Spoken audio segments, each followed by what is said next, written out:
Separation at the border. Children wait in cages at the South Texas ehouse inside an old ehouse in South Texas. Hundreds of children wait away from their parents in a series of cages created by metal fencing.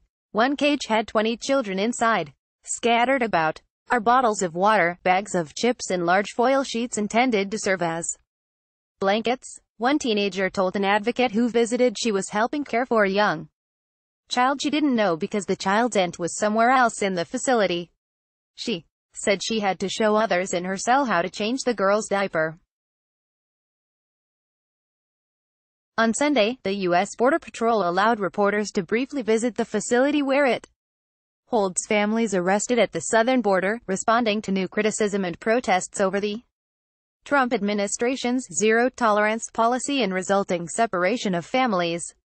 More than 1,100 people were inside the large, dark facility that was divided into separate wings for unaccompanied children on their own and mothers and fathers with children. The cages in each wing open into common areas to use portable restrooms. The overhead lighting stays on around the clock. Reporters were not allowed by agents to interview any of the detainees or take photos.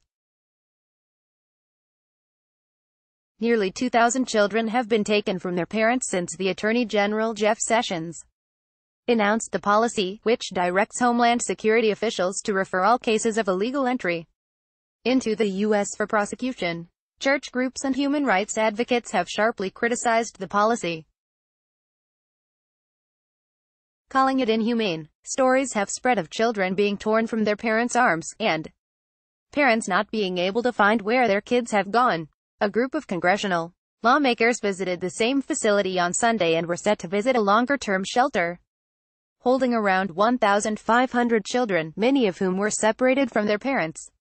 Those kids inside who have been separated from their parents are already being traumatized, said the Democratic Senator Jeff Merkley of Oregon, who was denied entry earlier this month to children's shelter. It doesn't matter whether the floor is swept and the bedsheets tucked in tight. In Texas's Rio Grande Valley, the busiest corridor for people trying to enter the U.S. border, patrol officials argue that they have to crack down on migrants and separate us from children as a deterrent to others. When you exempt a group of people from the law, that creates a draw, said Manuel Padilla, the Border Patrol's chief agent here. That creates the trends right here. Agents running the holding facility, generally known as Ursula for the name of the street it's on, said everyone detained is given adequate food, access to showers and laundered clothes, and medical care. People are supposed to move through the facility quickly. Under U.S. law, children are required to be turned over within 3 days to shelters funded by the Department of Health and Human Services. Padilla said agents in the Rio Grande Valley have allowed families with children under the age of 5 to stay together in most cases. An advocate who spent several hours in the facility on Friday said she was deeply troubled by what she found. Michelle Brin,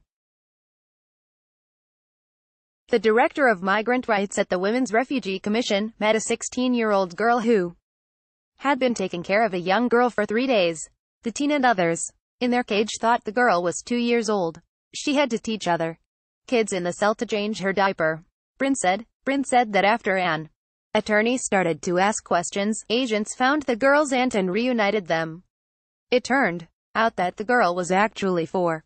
Part of the problem was that she did not speak Spanish but Quechua, a language indigenous to Guatemala.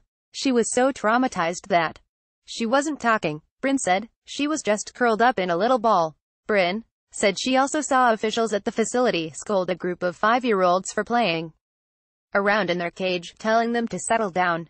There are no toys or books.